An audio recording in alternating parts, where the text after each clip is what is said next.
Fala aí pessoal, beleza? Então eu estou aqui, já é a terceira tentativa pra fazer o vídeo de como excluir sua conta do Facebook, desativar. É muito fácil, simples demais. Então primeiramente você vai entrar no seu Facebook e vai vir aqui nessa catraca, clicar em configurações da conta. Aí você vem em segurança e clica em desativar sua conta.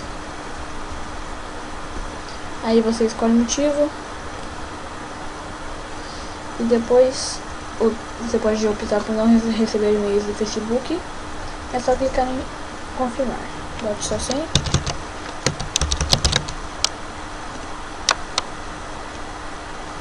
e o código.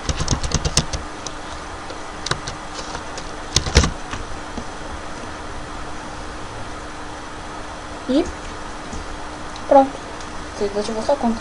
E agora, qualquer hora que você quiser voltar, é só você entrar com a sua conta normalmente.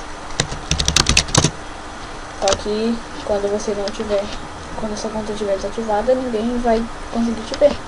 Mas agora que você voltou, bem-vindo novamente ao Facebook. Então, se você gostou do vídeo, clique em gostei e inscreva-se no canal.